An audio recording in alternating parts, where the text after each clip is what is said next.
Barbara Scheihing, and I'm getting ready to start a painting. There's going to be some techniques that are important to learn as a beginner, and I'm going to go over a few of my supplies that I'm going to start with.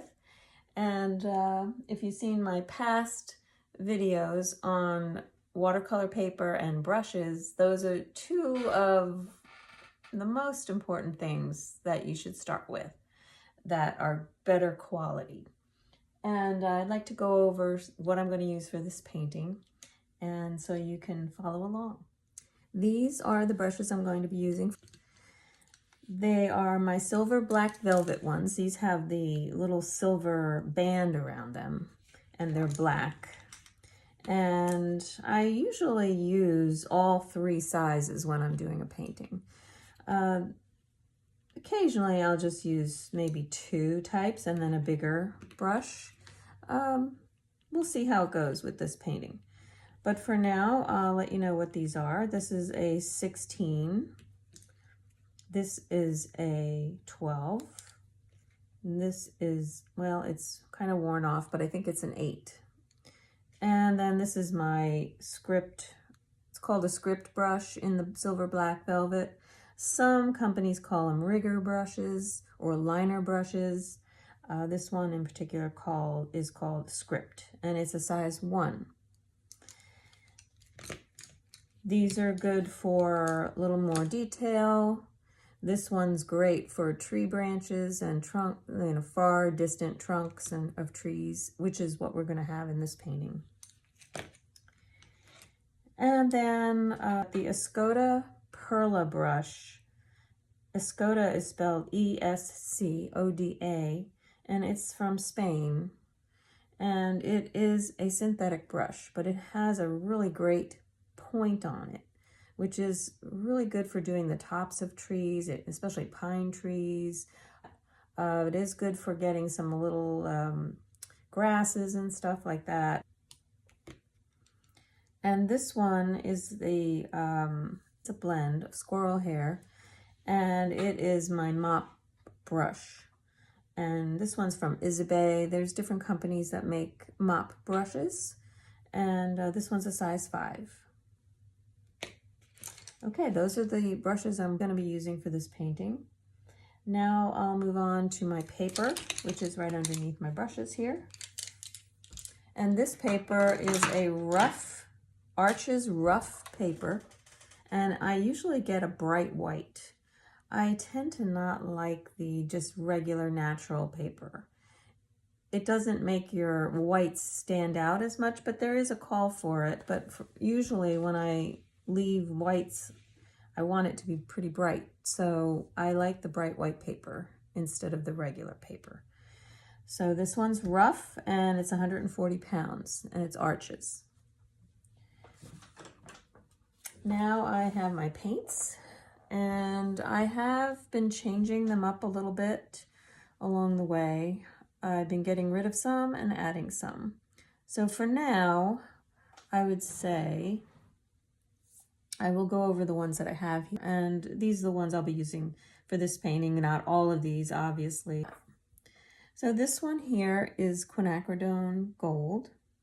This is yellow ochre. This is raw sienna.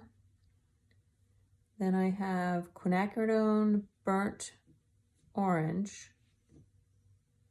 And I have quinacridone burnt scarlet. These are Daniel Smith colors, these two. This is burnt sienna. This is neutral tint. Probably won't be using this one, but it's quinacridone turquoise, ultramarine turquoise, I believe that is. This is phthalo blue, ultramarine blue,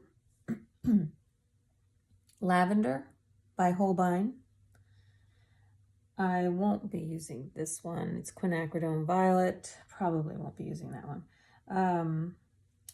Permanent alizarin, which this is something I've added back into my palette. I took it off for a while and I put it back in.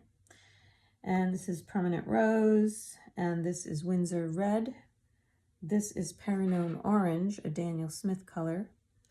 And this is New Gamboge, and this color here, it's Windsor yellow. Okay, so that's my palette. For my other supplies, I keep a sponge nearby to wipe my brush off after I dip it in my water, because sometimes I want to keep my paint very wet. And it's not something I have been doing but in the past, but now I'm just figuring things out better. And I'm seeing that dropping water into my paints before I start painting and getting them nice and soupy is really helpful in getting the stronger washes or stronger colors that I want to use. When my paint was I used to spray them, just spray my paint like this, just give it a little spray. And it's good for moistening your paint, but it doesn't give it that soupiness that you can just dip your brush in real quick and grab your paint. And I'm finding there's an advantage to that, especially if you want to paint quickly. And a lot of these washes you do have to do quickly. So you want to have the paint just to be the right consistency. So I just use some kind of squeeze bottle with water, and you can use anything. A dropper, medicine dropper works really well. And I also use masking tape to tape down my paper. And I also use this 3-divided water container, and it's really something from the grocery store that has like vegetables in it, and I just use that. So I like to have at least 2 containers available, and they can just be anything. It can be yogurt containers, anything that's big enough to have enough water in. Okay, now for my masking tape, I tape it along the edge of where I want my painting to be, and then I score it with my nail so that it makes a good seal along the edge. And you just have to do the edge. You don't have to do the whole thing, just the edge, so it gives a nice, now you know, maybe from painting in your house, your walls, if you want to make an edge, you put tape on it, but you know that if you don't score it tight enough, paint gets underneath. It's the same here. And the reason I like to do this, and I don't always do it like this, but I'd say 85% of the time, I like to tape my work. And if you don't tape your work, you can just paint right to the edge, and then when you mat it, you can just cover your painting. I like to have an edge on it so that when I mat my work, I put my mat about 1/8 of an inch off the edge of my paper. So I want a clean edge. And what that does is it leaves a little space in between your painting and your mat. And it looks like a double mat that way, only you're not spending the money for a double mat. You are just using one mat, and then it looks like a double mat. Here I can show you a painting that I framed, and I left 1/8 of an inch out from my painting where I started the mat, instead of going into the painting with my mat and losing part of my painting. See here, if I went up into the painting, I would have lost an important part of this jar that I have for the flowers. So I didn't want to do that. So I make sure my tape, and if your paint seeps through,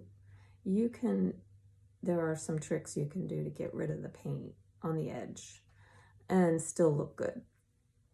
But basically, if you do everything right and get your tape down pretty tight, you can have a nice crisp edge and do this too, because it looks like 2 mats here. It looks like a double mat now. And I've saved a lot of money on mat board doing it that way. So it's just another technique that you can try. So I've already done a light sketch on my paper, and I can go over how I started that. Okay, so I wanted to do a lower horizon line. So I figured out where I wanted to put it, preferably below halfway. And I just made a line. I'm using a mechanical pencil with a 2B lead. Wanted a little bit stronger lead. And then I just followed my tree line, and I don't want to do too hard of a line where my trees are because it's not going to be exact. So anything with landscape, with trees and things like that, you want to go lightly on your pencil line. And I just generally did some of these trees here, and I'm just squiggling and doing the shape. Just trying to get the shape. And then there's a little cut through here or squared off area of this little farmland. And I just, again, did a very squiggly line where those grasses are taller and different color. And that's kind of the whole thing. It's not very complicated. I don't want to do the trunks of the trees. Those are something you can add in as you're painting. And it looks more natural that way when you do that, instead of drawing them in and painting exactly what you have drawn. You do want to give it some kind of a natural feel. So this painting is very simple, hardly any drawing to it. So if you make a mistake, you can get another piece of paper and try it again. So that's what I like about that. When I do a complicated picture, I'm like, oh no, I got to draw it again. So that gets a little bit daunting. You want to make sure you paint it right, but I'm trying to get over that right now. So keeping it simple is good, especially for the beginning. And now we're going to start with a wash. Another important thing you want to have on hand are paper towels. And not any paper towel will do. The dollar store paper towels are not good. They are not very absorbent. When you want to wipe your brush on it, you're just not going to get the water off like you need to. So Bounty or Viva, something a little more stronger, is the best that I can tell you to do. Have. Here's a picture of the scene I'm going to paint. And I decided I'm not going to put this pole in, mainly because it just doesn't have any function right here. If there were a whole line of poles with wires, that makes it more interesting. It looks like it's going somewhere. This just is in the way. So I'm going to take that out, and I'm just going to look at where my lights and darks are in this picture. As you can see, one side of the painting is brighter, and then you go into shadow here. And I do have some reflection on this, but I'll put up another screenshot of this. But I just wanted to go over what I look at in a painting or a photo when I start it. And lighting is really important. Where the light is coming from, what's getting hit by the light, where my lights are going to be, where my darks are going to be, and where the shadowed areas are going to be. So the sky, first of all, is pretty bright. It was a bright morning. It was very early in the morning when I took this picture. It was like 6:30 in the morning. So that's why the light is so dramatic. And it's very warm light over here. And then it gets really cool over here, which I liked about it. It's like, wow, I love the transition from the light, the warm to the cool.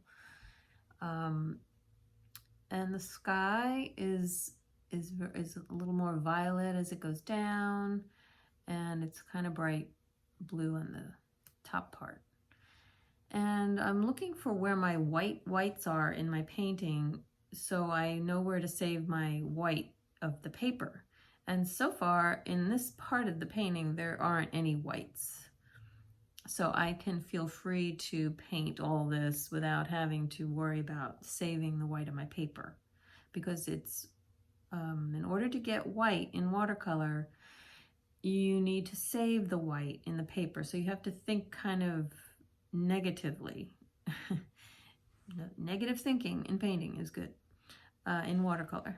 So you have to think about what you want to go around in order to save it. Okay, so we don't have that here, so we don't have to worry about that right now.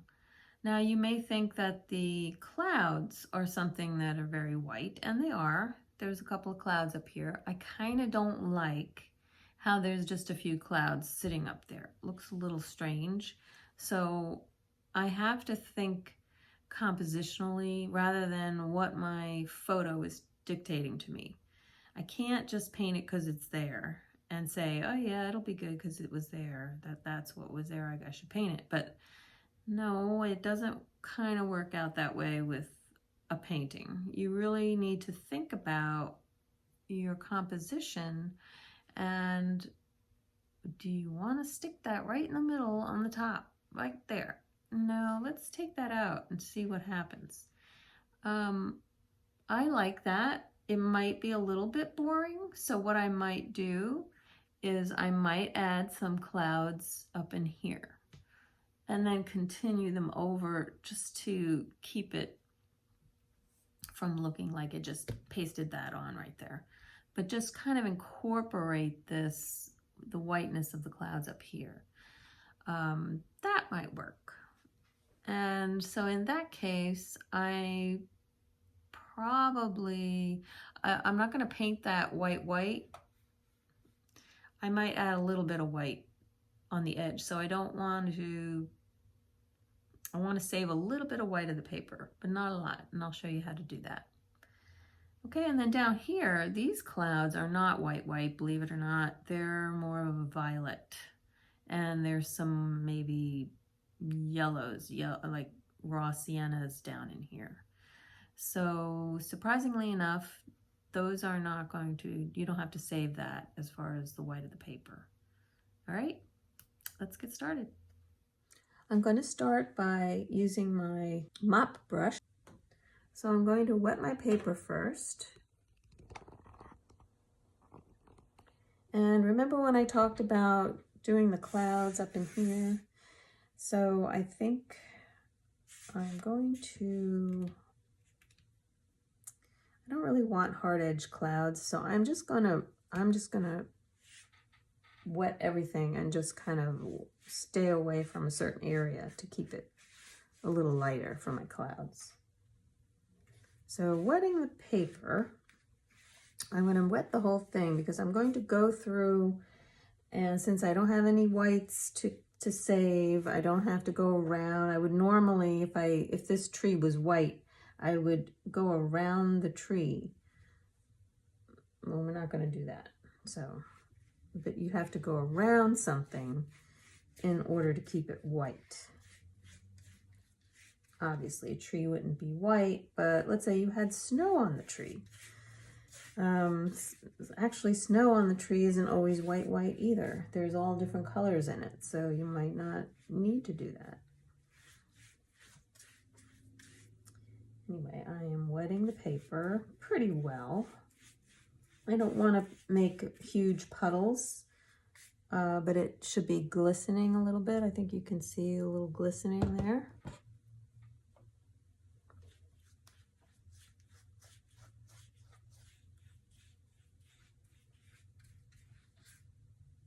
All right, and then I let it just soak in for a little bit. I don't want to paint on it right away. And you might want to clean up the edges without touching your paper. Make sure you don't touch it, because this paper towel, if I touched it, absorbs a lot of water, and it would actually change how your wash goes on. So you don't want to touch your paper with the paper towel. You do if you want to soak something up, but we don't want to do that. Okay. All right, I'm letting the sheen go down a little. I don't want it to be, I think I might have missed a spot. Let me see. You can tell if you missed a spot if you hold it up to the light, and I see that I have missed a couple spots. Okay, so when the sheen gets a little more dull, you know that you're ready.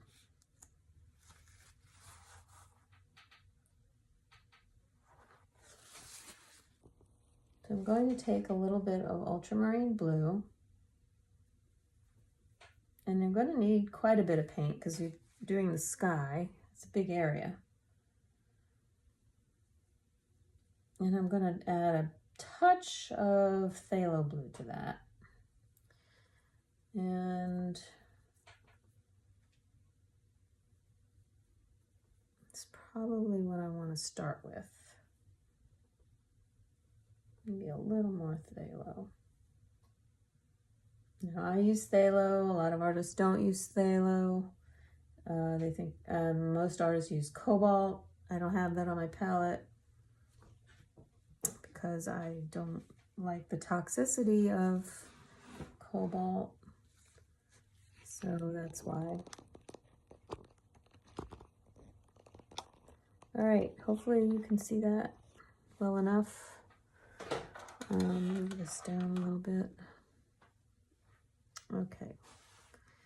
So I'm thinking of the clouds. I think I'm just going to just make a few cloud shapes in the sky. Maybe there's another one over here. But they're soft. So that one doesn't look so good there, but since this is called wet on wet, and since it's wet on wet paper with wet brush, I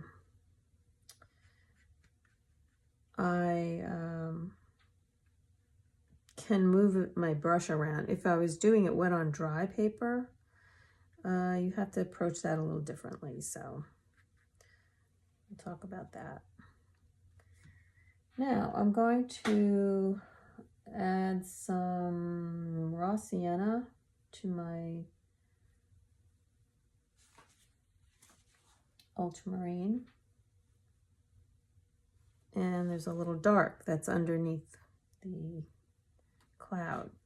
Maybe a little alizarin crimson. Oops, too much. That's the problem with alizarin crimson sometimes. Okay, just gonna add some darks underneath the clouds.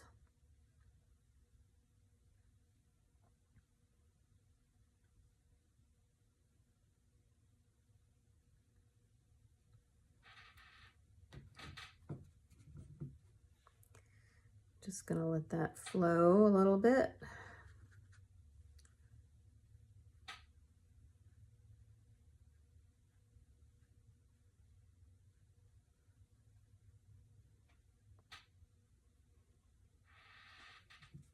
I think I'm going to just scrub that out a little bit. Maybe just blot a couple clouds in there.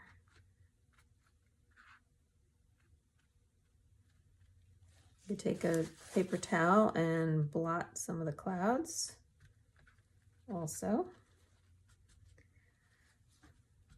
All right. And they're just kind of I like the wispiness of that. And I'm going to take a little bit of lavender because the sky looks a little more lavender. And I can add a little bit of alizarin crimson to that.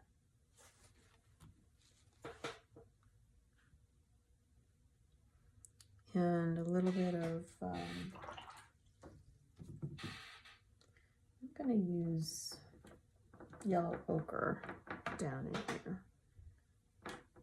That might be too much. That's pretty good.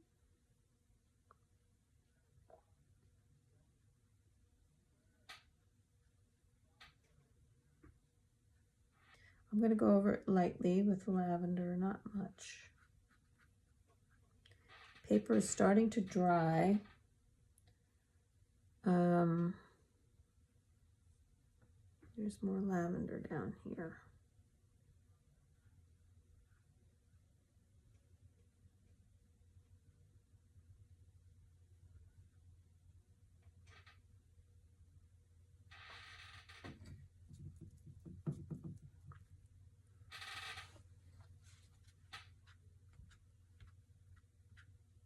Now this is going to dry lighter.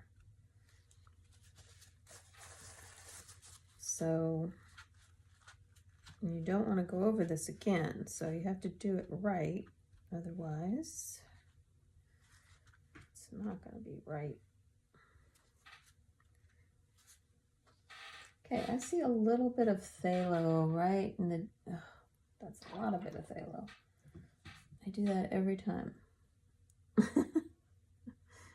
More down here. Sky down here. Okay. So now I'm getting into my trees here. And I can paint right through my trees.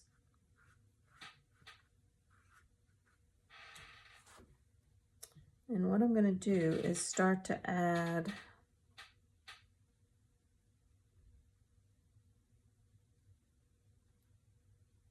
my base color of my trees in there. And it's a spring green, so I'm just going to add a kind of a yellow down in here. Slight.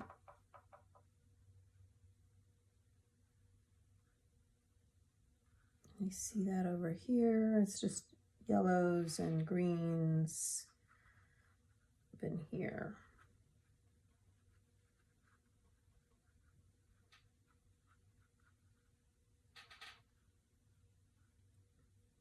Okay, and I'm going to paint this right through. Actually, add a little bit of the orange that I have, and a little gamboge, and I'm just going to paint this field. These are the warm colors that are showing on this side of the paper. I didn't mean to paint that. So I think I'm going to just, I'm going to do some kind of a blue over there, I think, because that's a cool, I'm going to just do a very light ultramarine blue over here. So it's just a cool area.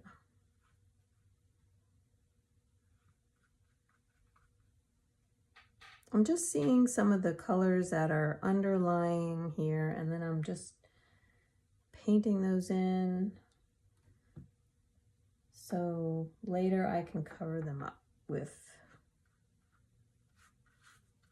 just gonna go over this with some kind of gold. Now there are golds and yellows in this side, but it's just an underlying color. And this is a little heavier green down in here.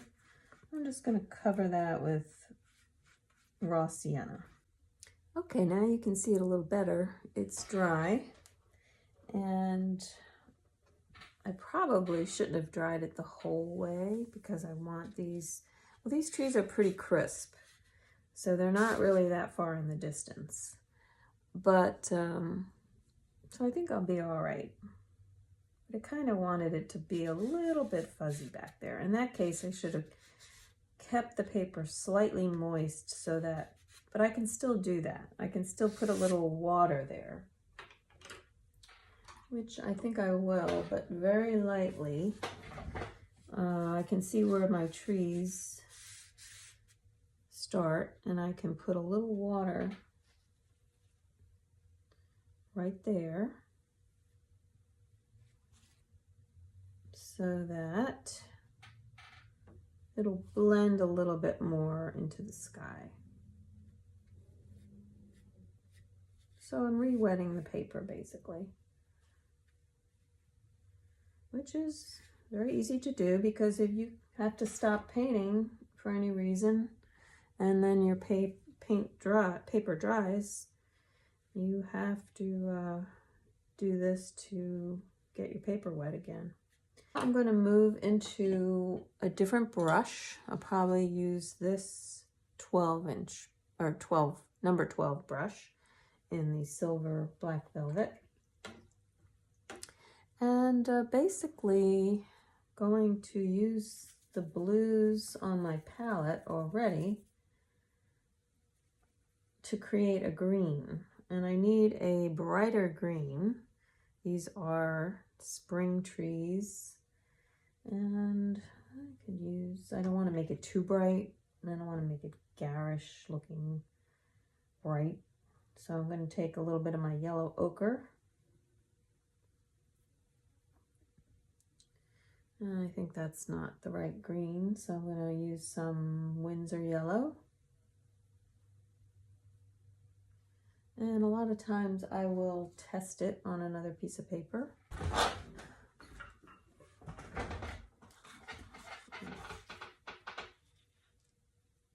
Take a little more bright. I want something bright, but it's not that. A little brighter than that. I think I'm going to start over. That's not what I want.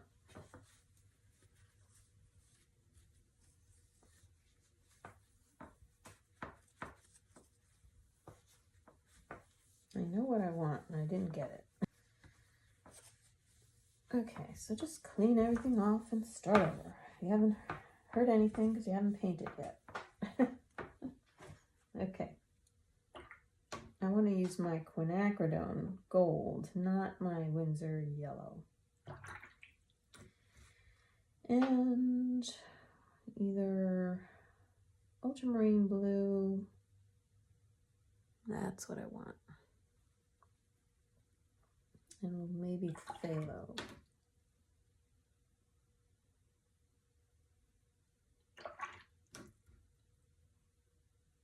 Gold. This gold adds a really nice.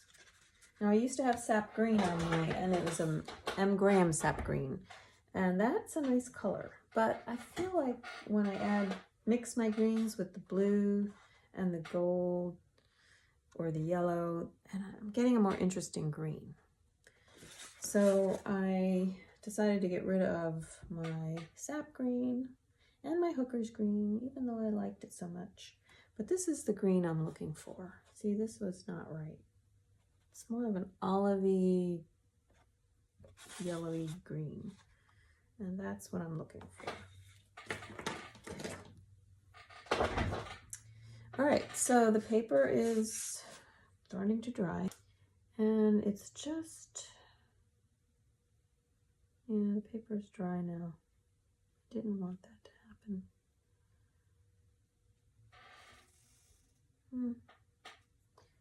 Yeah, in this case I might spray it a little bit just to get it going.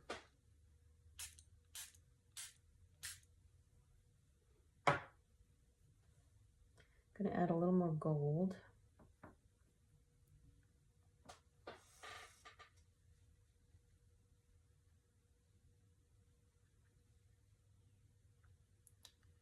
Okay. And I'm doing this with the tip of my brush to get the tops of the trees. Okay, it's bleeding a little bit in there. That's good. That's all I wanted. A little bit of softness. Didn't want too much. And there's a little bit of tops of trees here. That's probably too much.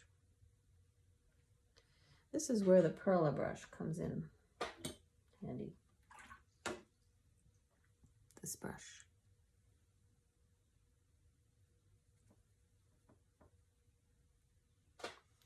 And it just gives a nice light touch to, also using it on the side is very nice too.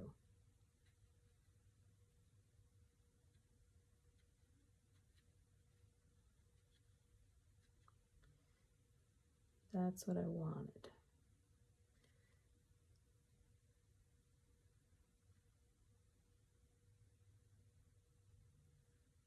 Okay.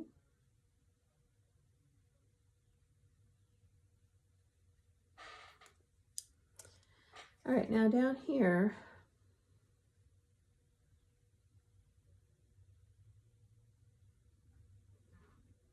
there are some golden reddish colors coming through here. I'm going to use this quinacridone burnt scarlet. Now it's kind of bright, so it might be too much, but I'm just going to add more water to it so it's not too intense. Just dab it down in there.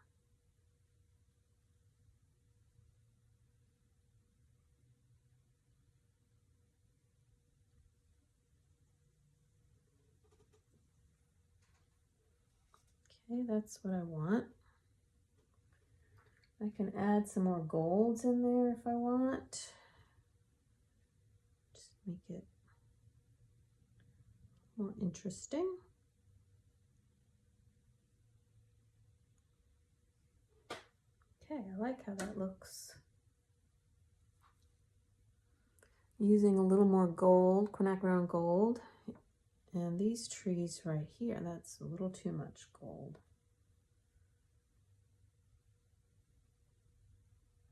Add some phthalo to that. These trees here are very green. Again, just going to use my perla brush.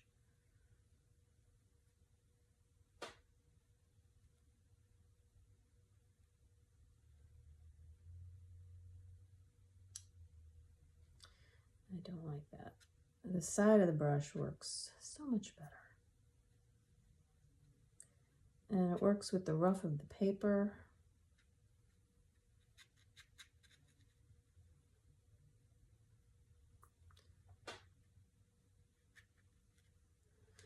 Okay.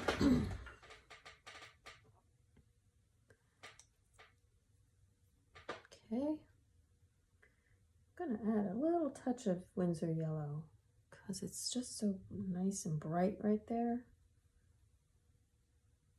But I don't know if it's going to capture that too much.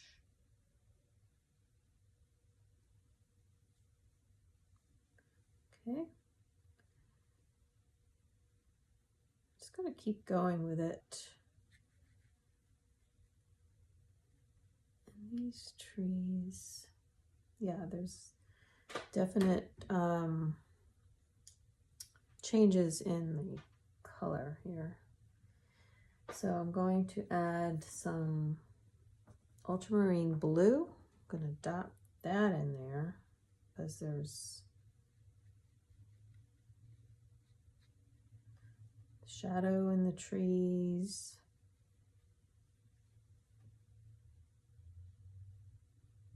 All down in here.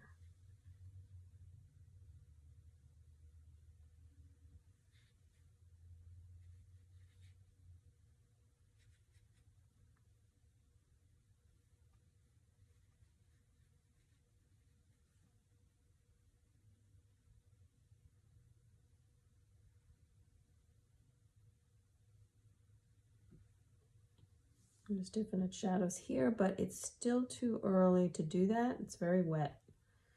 So I want to, this wasn't as wet, so even though I just did it.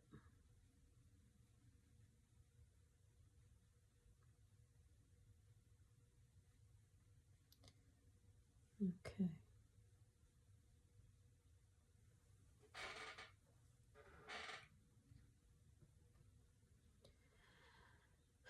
Okay, we got some, this area comes around, it's a little trickier right here. I think, a little trickier.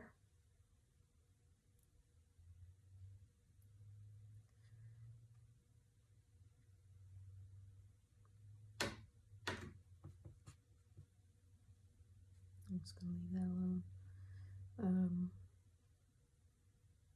Yeah, this area here is more of a, just gotta zoom in to see what that really is. Okay. I'm gonna put a lavender, add some of that to my green. That cuts that green right away, and I can just add this nice edge of this paler green right into here.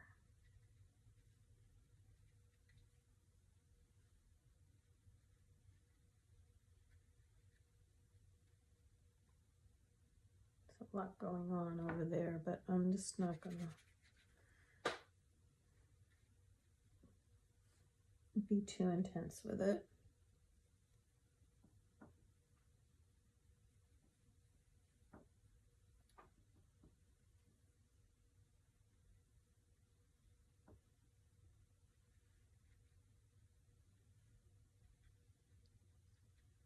Okay, there's a lot of other stuff going on there, but just gonna treat it simply.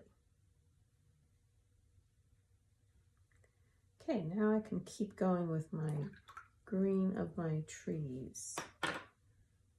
Quinacridone gold, sort of, and now I'm going to switch to ultramarine blue. It's a little deeper, adding quite a bit more as we get into here. And it's going to bleed in there, and that's okay. I want that to happen.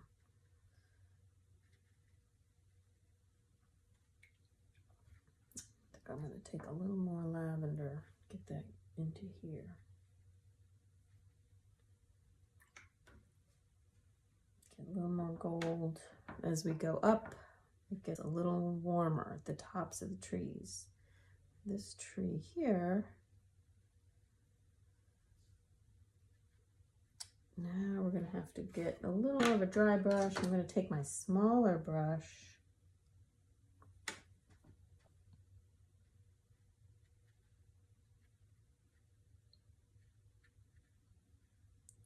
This brush works very nice to get some of these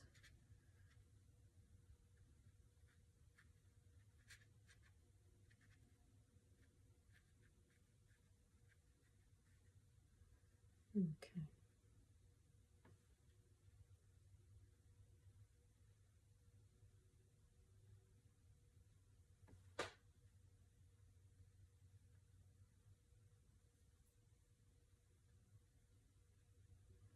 It's little dots of leaves, you know, they're very sparse at the top sometimes.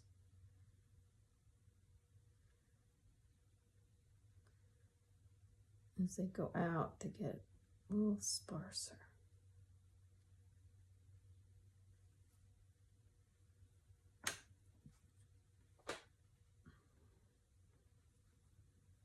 Take a little more gold.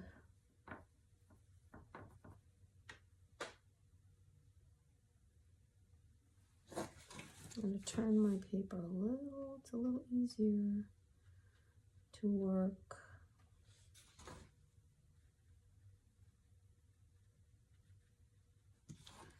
Okay. With watercolor, you just kind of don't know how it's going to come out. And it doesn't have to be exactly like the picture. I know a lot of people want to paint exactly how it looks, but good luck with that. It's not going to be that way. And it doesn't have to be that way. No one's going to look at your picture at the same time as you're painting.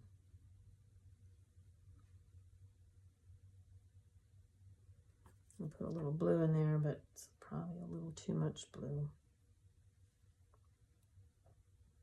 It's okay, I'll go down here with it. It starts to get bluer darker down in here.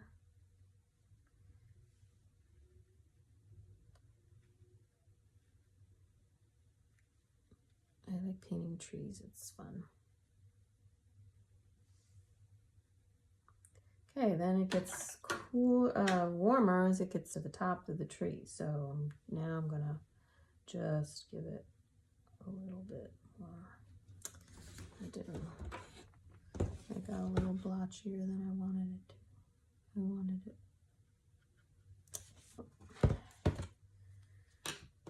Back to my perla brush.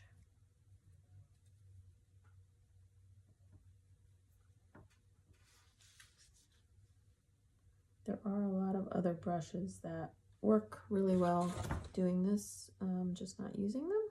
I probably should. But we're okay.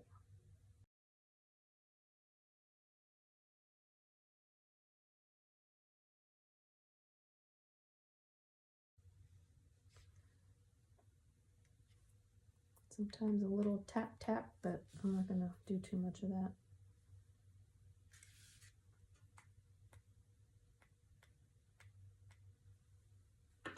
Then it gets into your sky and you don't really want that too much.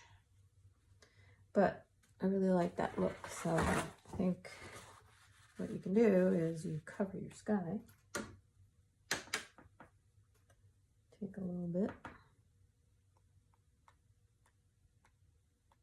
Definitely like that. That looks cool.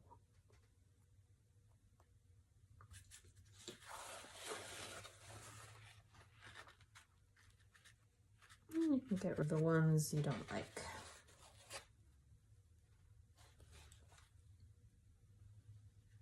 It's a little more sparse down in here. Some sky showing. I'll go back to my smaller brush here. Fill that in. Got a little more blue hanging out in here.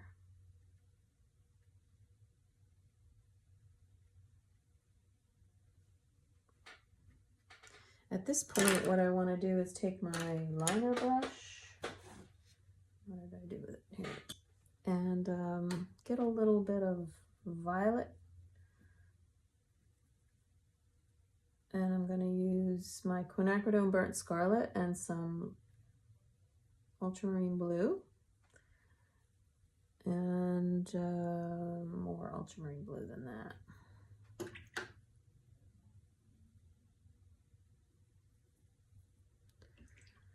Just add a little green to that too.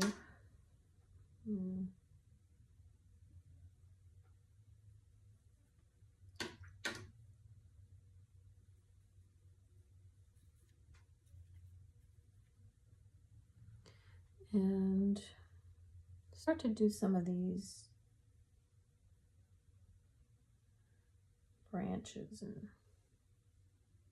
while it's still wet,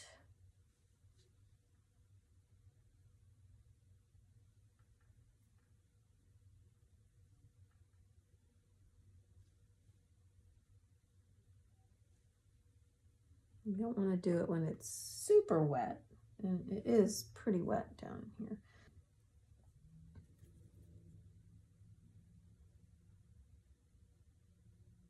Yeah, it's too wet yet. You can do this part. This part's not.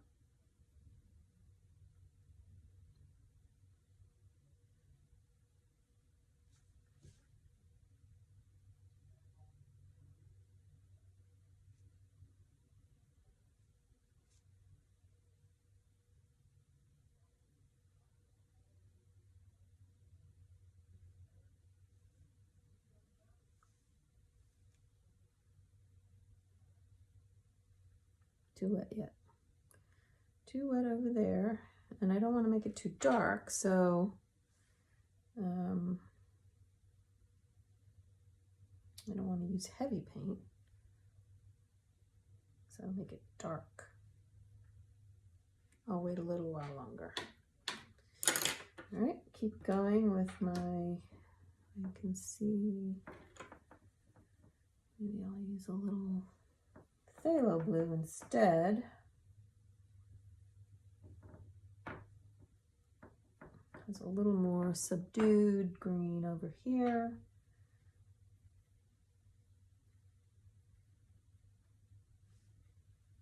It's too thick of a brush. I don't like that brush sometimes.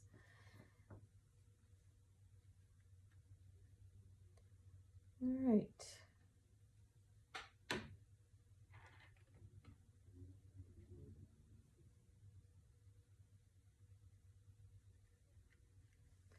Don't want to belabor this too much. You don't want to just, again, I'm going to give it a little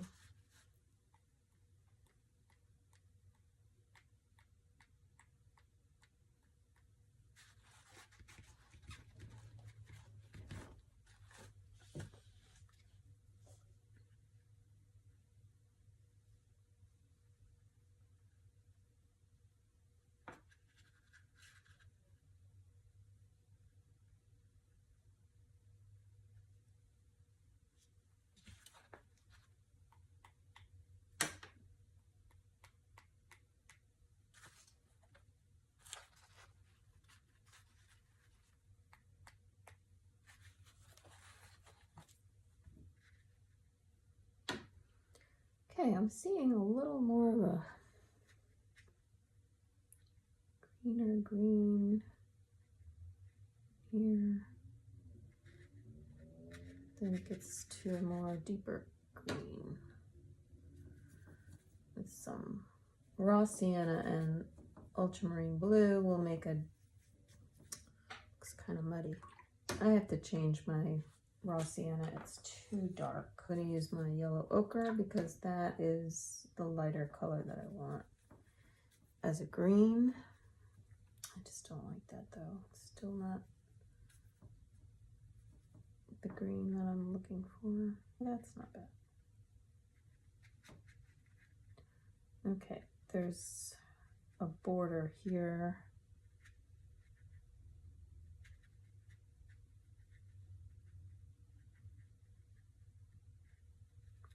Okay, this is where the trees get more in shadow down in here.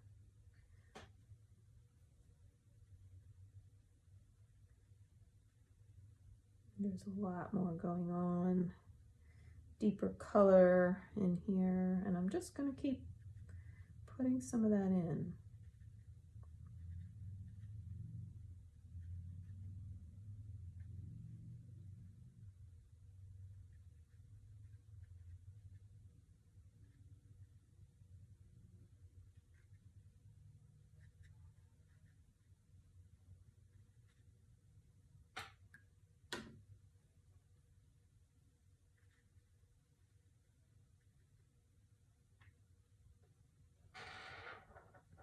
All right, I'm gonna go over here. It's still wet, but it's dry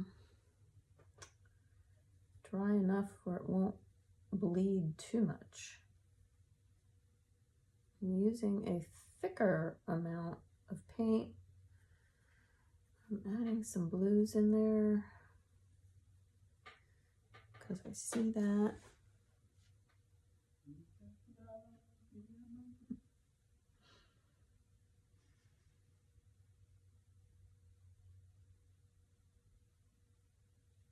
I'm putting the darks in right now, but it looks too dark. I'm going to lighten it up.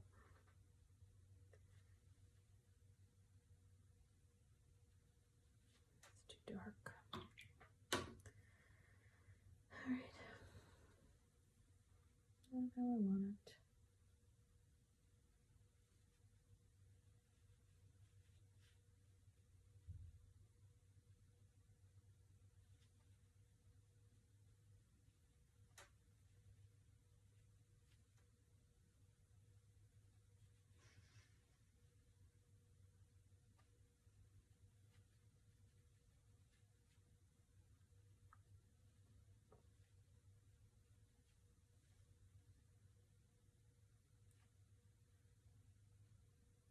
So what I did was I added some yellow ochre to it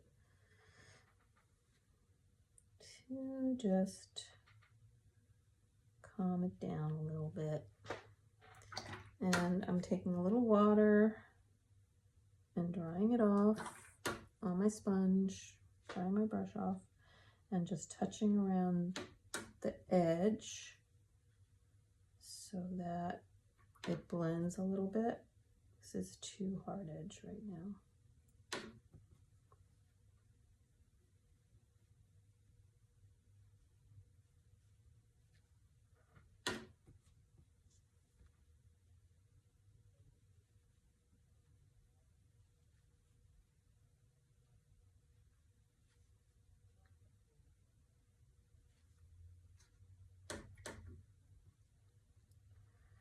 Okay.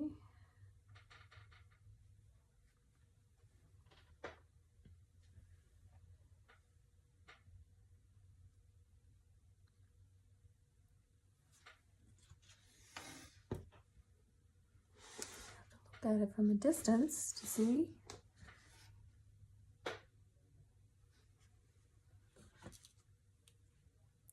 Very important to do. And there's a little layering of trees back in here. There's like another layer back in there. And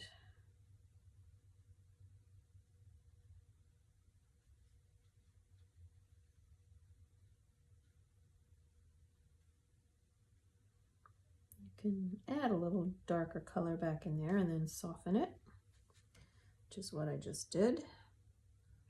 You can go back and touch more color in and it'll kind of just blur out a little bit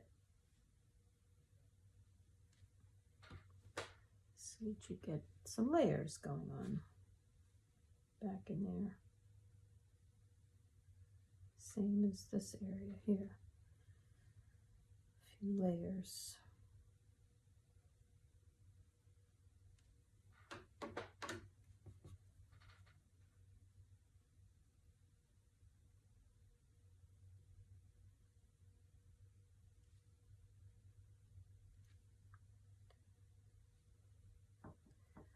Looks like there might be some layers here.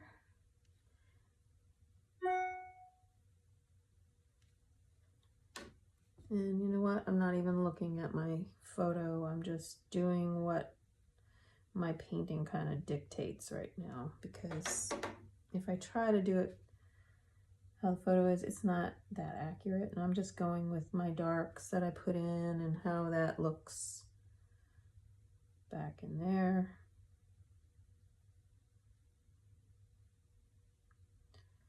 Yeah, if I tried to do it how the photo is, I just would get disappointed. I want to be disappointed.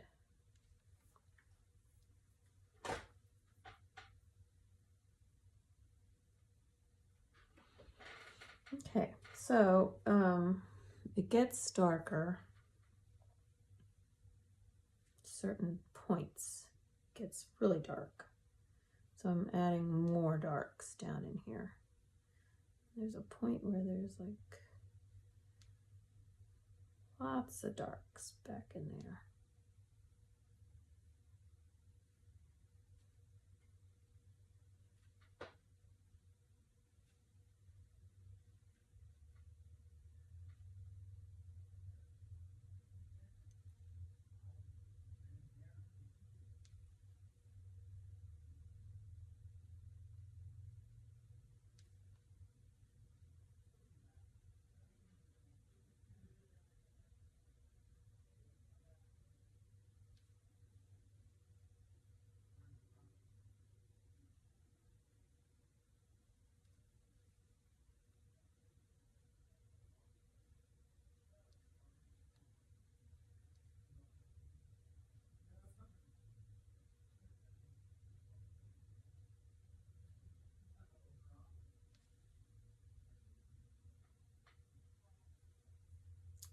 Okay, I think I can go in now with my branches here.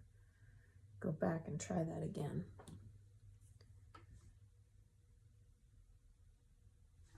Much better.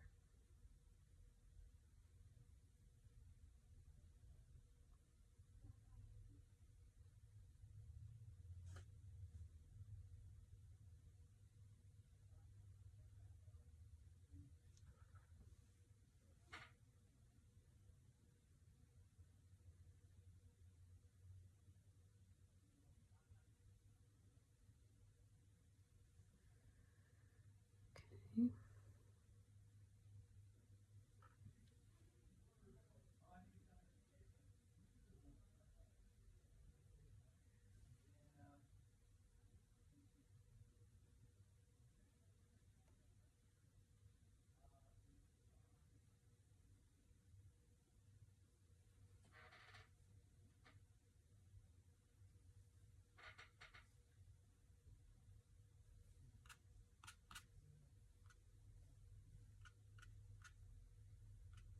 Sometimes you want to soften it. You just take your finger and soften it.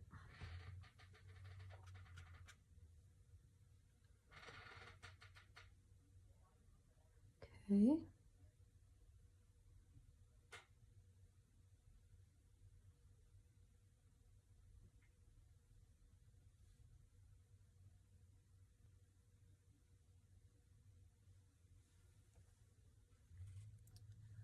There's definitely some coming through here. And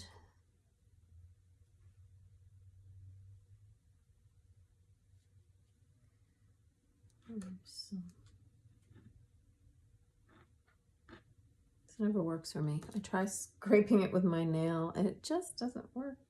My timing is not right. I have to practice that.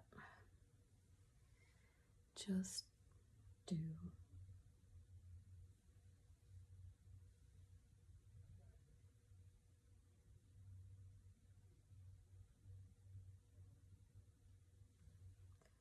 All right.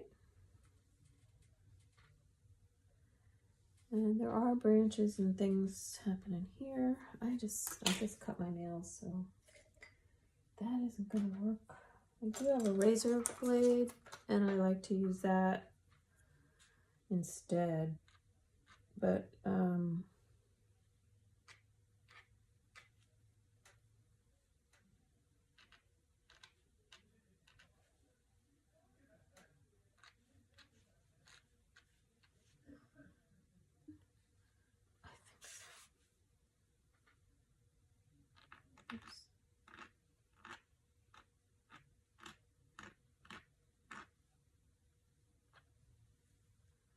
anyway, still not that good at this scraping thing. Practice. I need to practice scraping.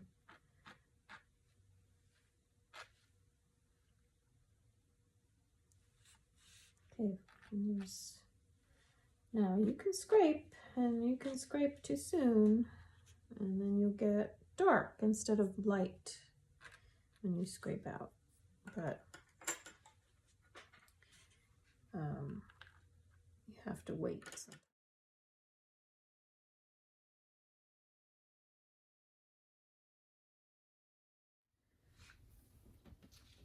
I'm going to start to do the field now, and I have to think about the lighter areas in the field, the bright spot. That's what I want to keep, and that's really important.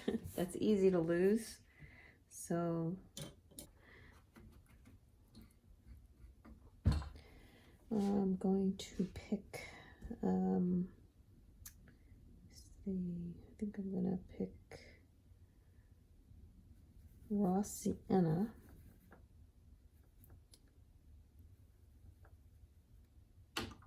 Well, maybe that's kind of dark. And new gamboge, and I'm going to try it out on a piece of paper first.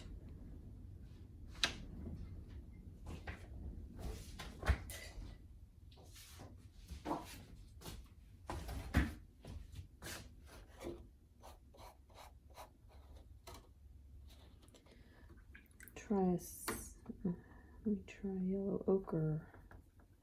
My yellow ochre is, oh wait a minute, I don't know how to use that. Use the orange.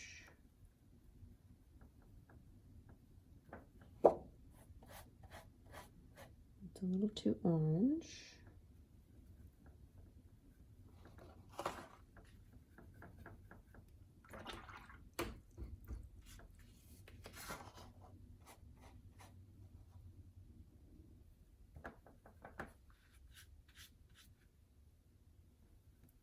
It's a nice bright spot in that field, and yeah, that looks pretty good.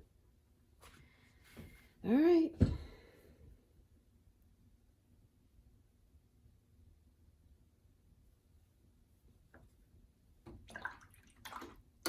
I'm going to do that, and then I'm going to add some violets in the field. I don't want to muddy that up too much either, though. Okay, because we know yellow and violet make mud.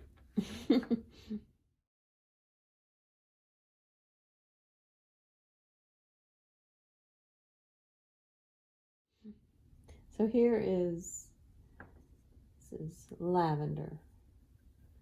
I love this color. Okay, so I want to wet the field, but I also don't want to lose this. I think I just might want to try it wet on dry.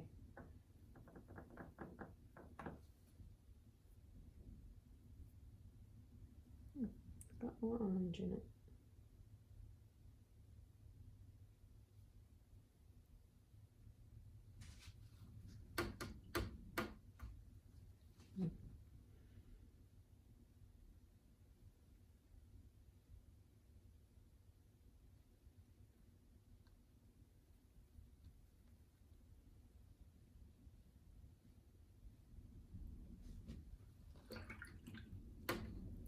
Then as it goes to the right, it gets more golden. It does have violets in it, so it gets a little more subdued right here.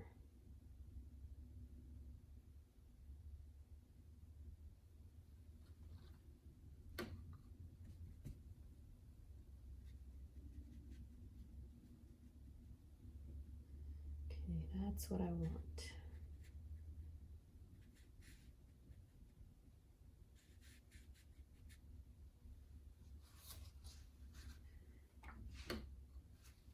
Careful not to lose it. And I'm just going to throw in some violet right back in here. Okay, I'm also going to put some violet here.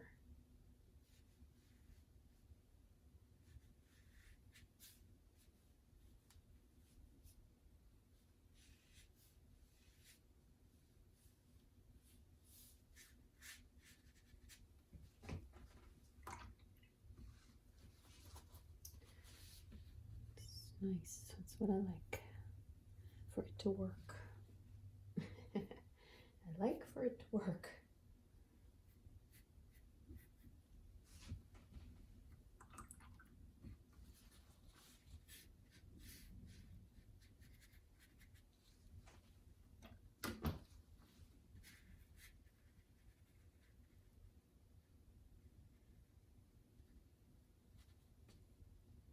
Just left that in there, I don't know why, it just looks good. All right, I'm gonna add a little bit of green back in there. It's got a bit of touches of green with, I'm gonna put a little bit of that violet in it to subdue it just a bit.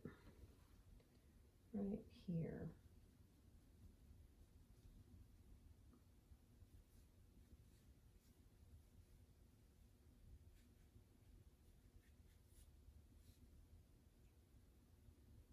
Okay. That's good. Okay, more violets.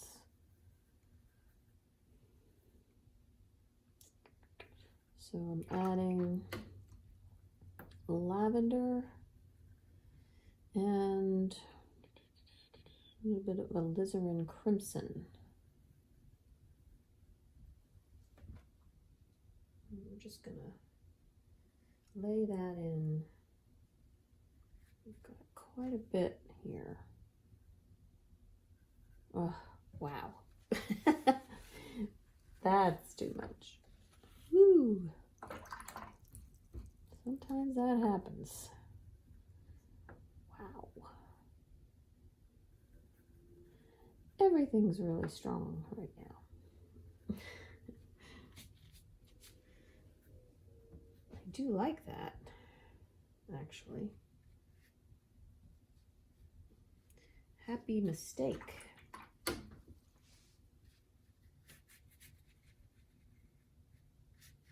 I have to work fast because I did not wet this, so I'm going to take some burnt sienna. I see some burnt sienna in there. Mix that maybe.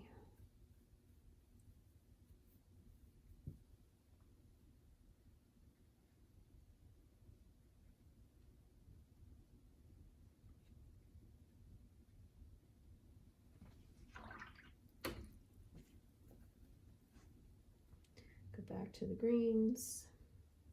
We've got all kinds of grasses growing here.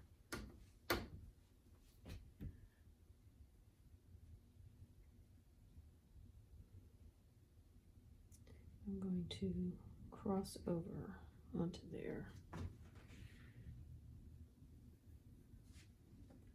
Some lavenders.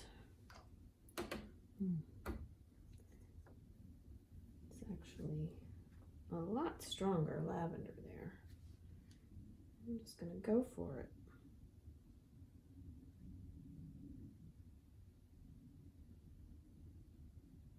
Lavender fields.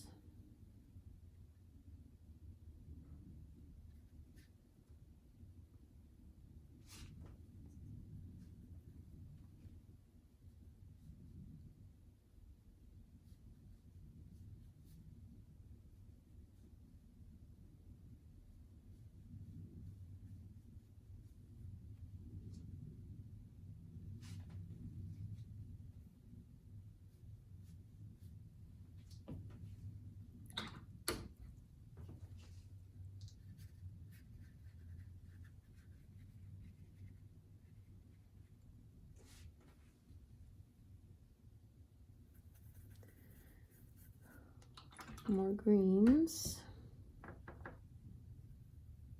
in here. Some deep greens. Got lots of grasses growing here.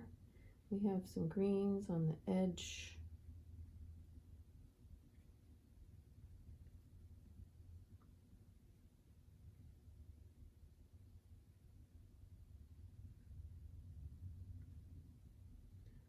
Make sure continue the greens.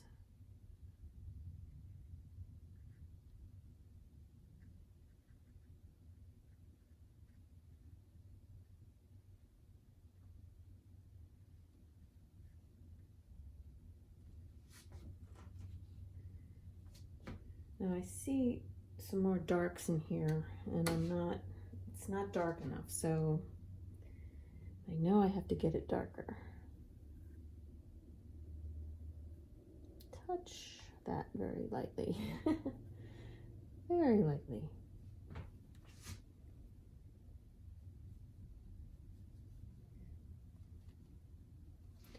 Because this is not going to look like it's sunlit if it doesn't get darker right there.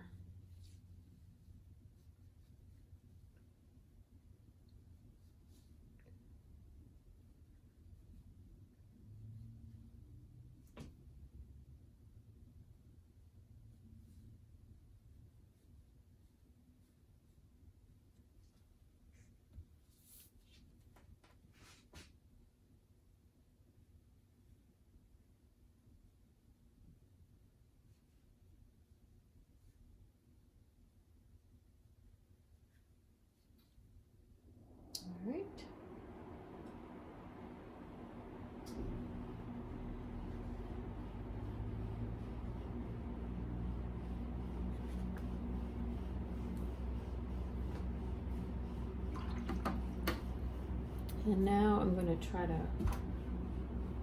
wisp in some greens right there, and I'm going to use phthalo blue and burnt sienna. See if I can get a green that makes me happy. That's pretty good, but I want a brighter green too, so maybe I'll throw it in here too.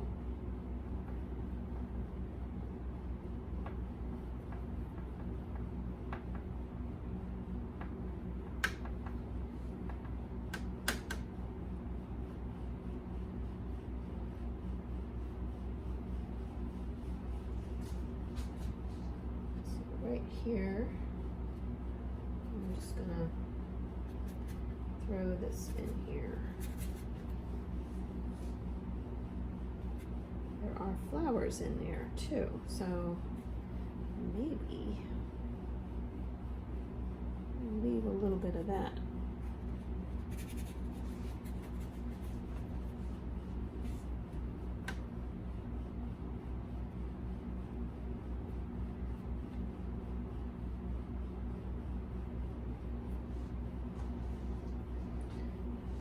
Add some darks.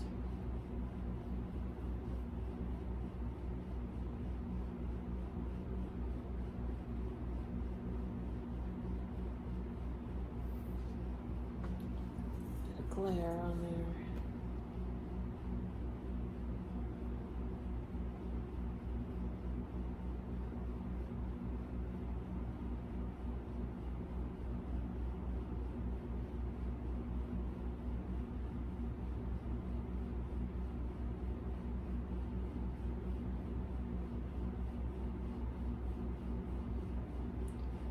All right, I'm gonna let it dry a little bit, and then I can add a little more detail over there. This might be a little too much here, but I can subdue that, I believe. I'm gonna put some darks back in here.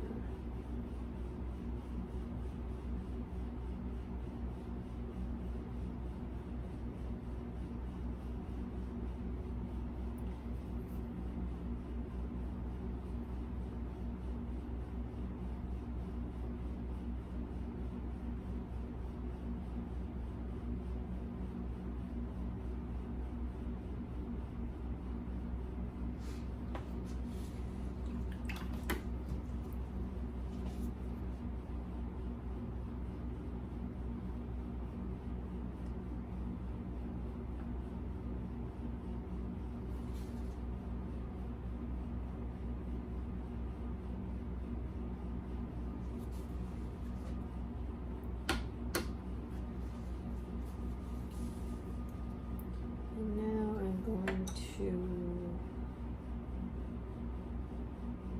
yeah, I did lose some of that out there. Okay. So I'm going to try to lift some of that out.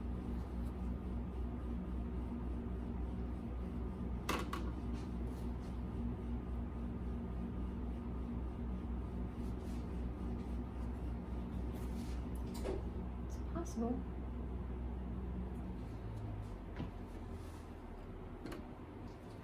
Better.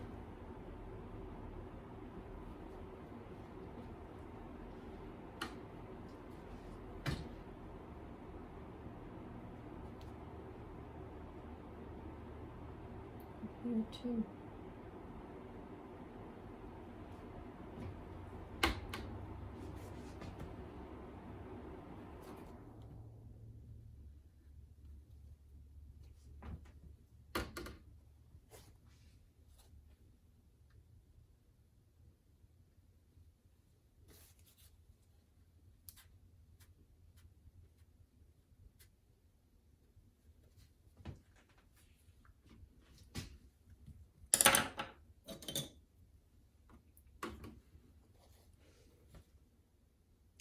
Think let it dry for a little bit.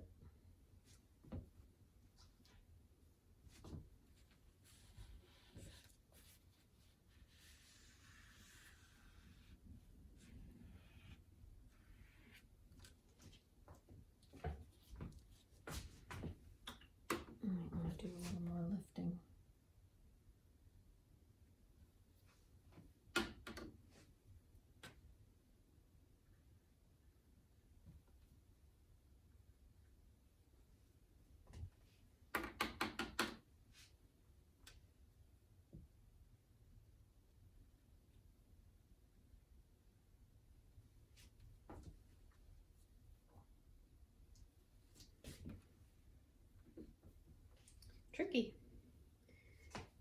I'm going to add a little bit of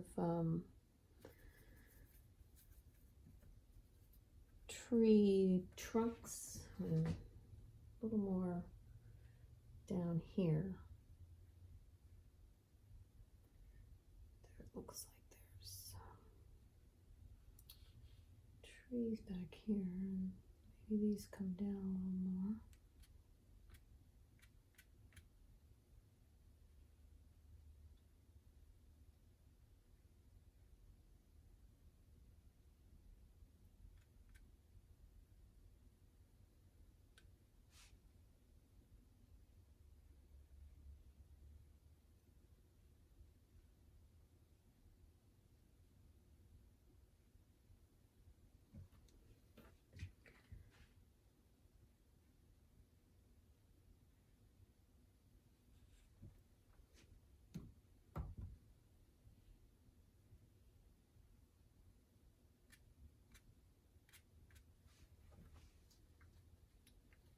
Okay. I'm going to let that dry for a bit.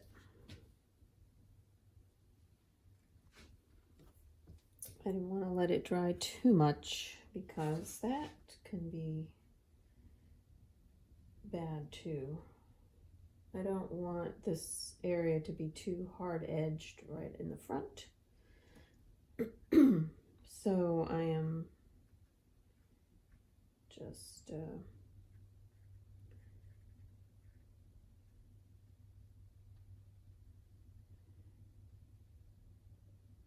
keeping it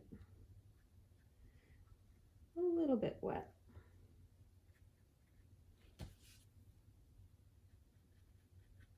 It's getting a little dry right there.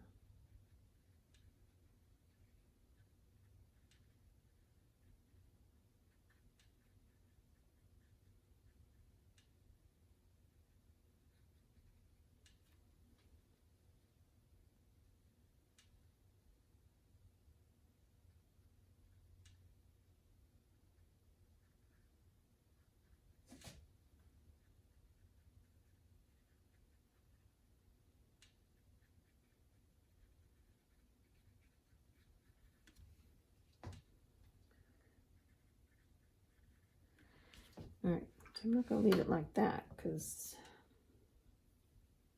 I don't like that. And don't leave things if I don't like them. So I'm going to interject some purples in there. Violets. Purples, violets, whatever. There's flowers in there and stuff.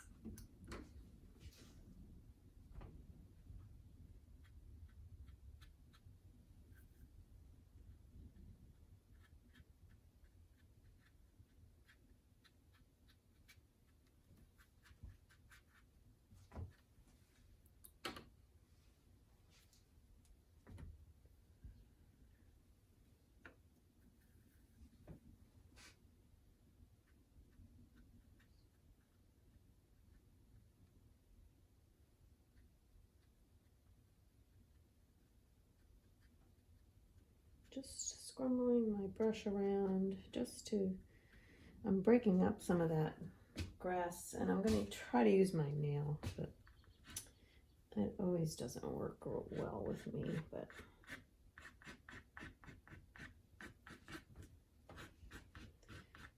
it's doing something.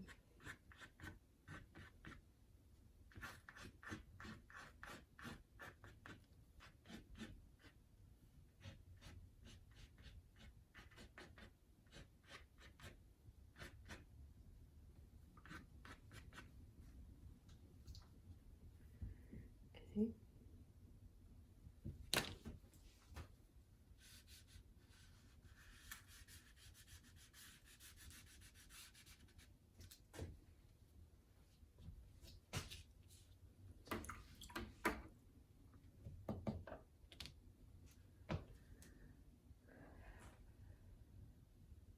Okay.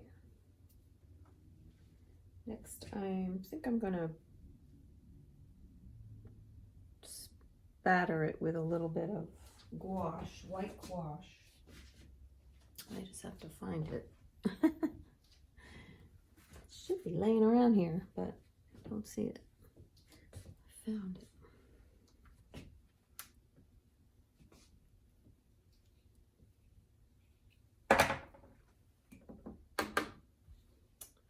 Oh, look what I did. Well, can take that out later. A little razor blade.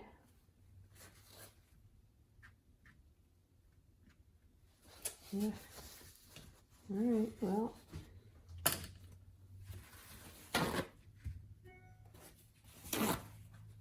Well, I've heard of people sneezing on their nice washes and everything gets ruined, so at least a spatter here and there won't hurt too much.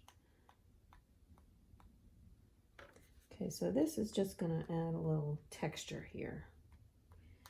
And it might look like a lot right now, but it does fade. I know that from experience.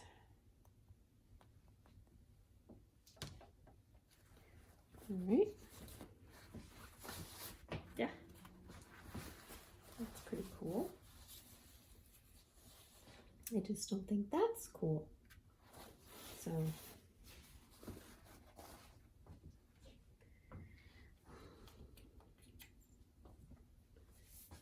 luckily it's in a little white area there. I can just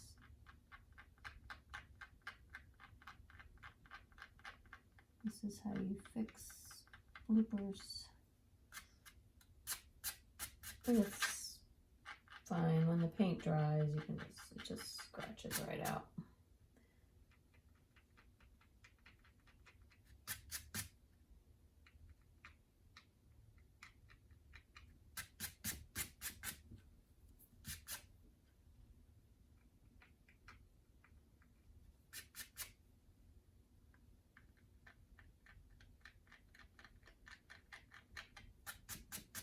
Okay, pretty much gone.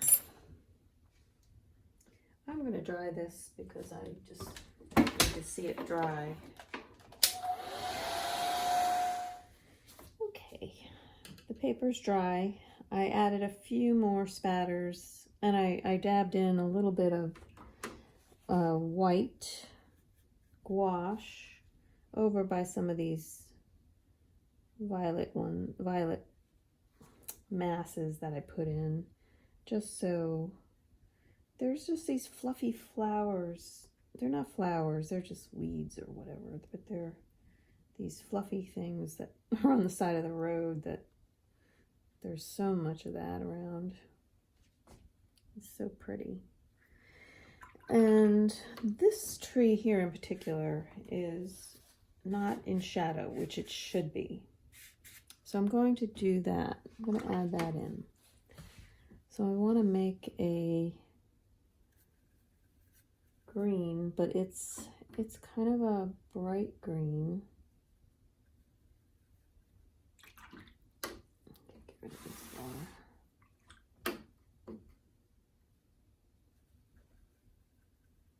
But it has, it's kind of a lemony green. Limey green, not lemony green. There is no lemony green, is there?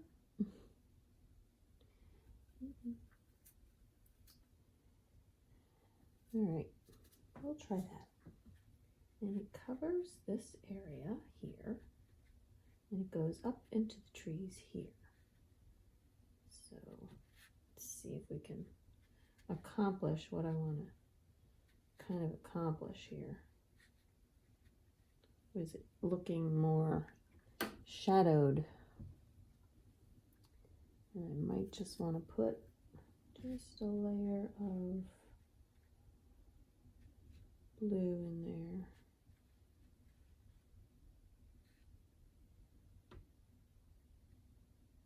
Oops, I'm smearing on there. Okay, that's enough.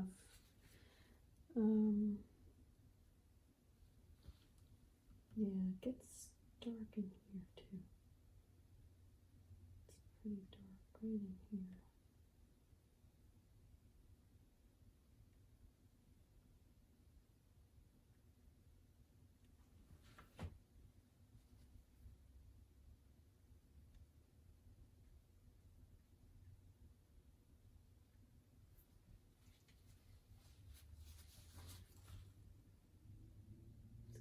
Quite a bit of shadow in here. I think it's got more than I have. So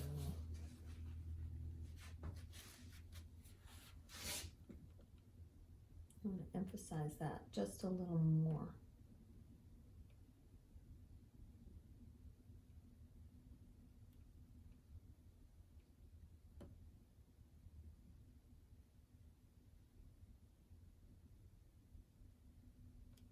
That will help make it look a little more lit, sunlit.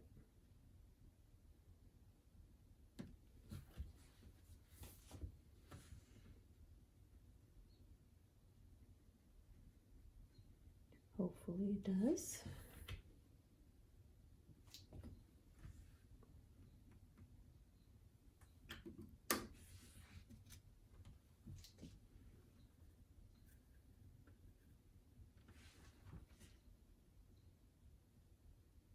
I'm using the dreaded phthalo blue.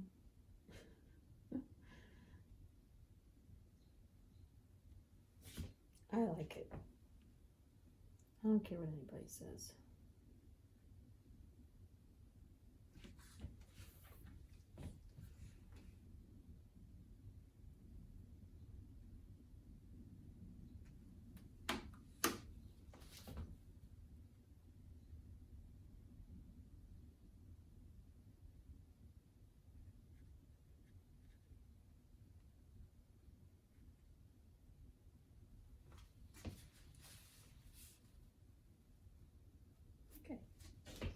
Leave it at that for a little bit.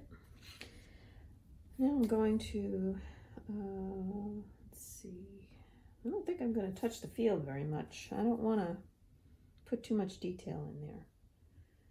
I kind of like it that way. I might scratch in some grassy things in here. I'm going to do that now. It's dry, so I can do that. I want to be careful though. I don't want to ruin it.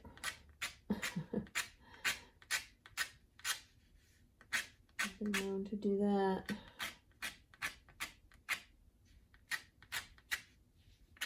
I can do that in here too, but not too much. Kind of don't want to overkill that. That can be overkill.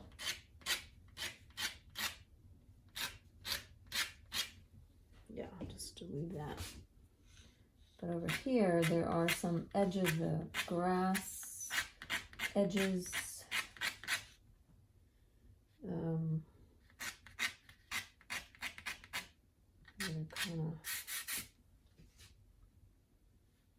gonna put them in here too, so it's consistent. It's not just in one area.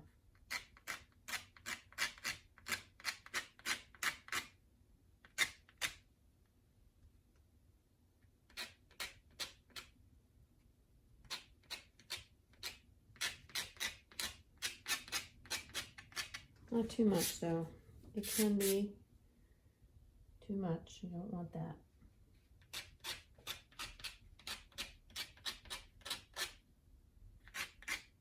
The paint can speak for itself. I think that's all I'm going to do.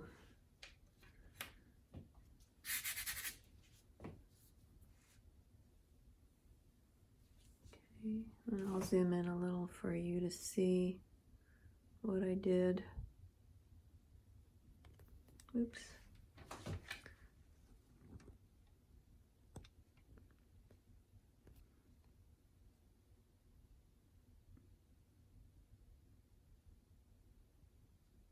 Just zooming in a little bit so you can see. I added more darks to the background.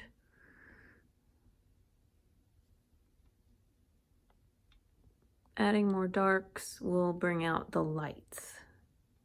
So I wanted to make sure that field looked a little brighter.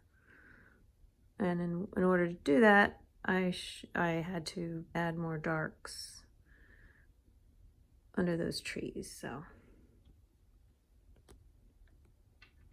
I'm going to investigate some of the hawks now and see if I can put them in the picture. So I'm going to add in some of the hawks, and to be honest, I'm more scared to do that than anything else, because you're making a mark on your paper, and if you don't get it right, you're stuck with a blob of dark in your sky. If it doesn't look right, you're stuck. So I'm being honest in that this makes me the most nervous. So I'm taking some ultramarine blue and burnt sienna. Now, I think there's more blue in there, and I'm actually probably going to put lavender in there to tone it down. And guess what? I'm going to practice. Because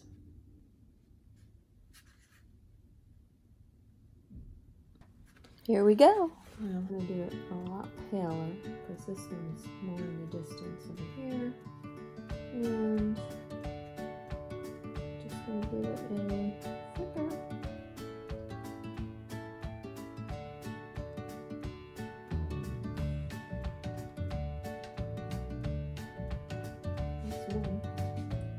Got one down.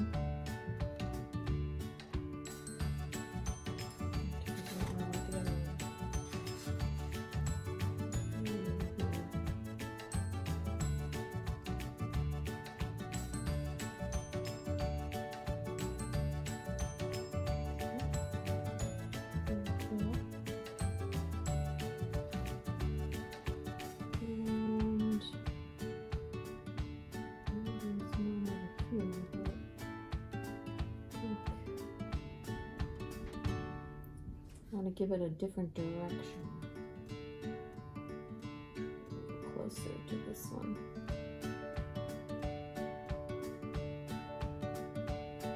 There. That worked okay.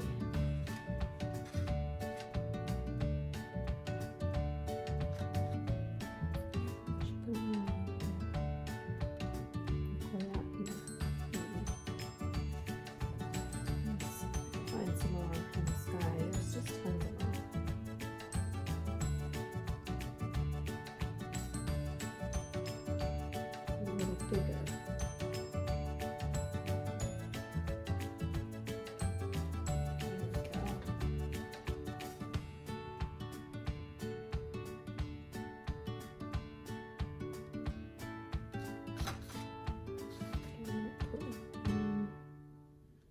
Way out here.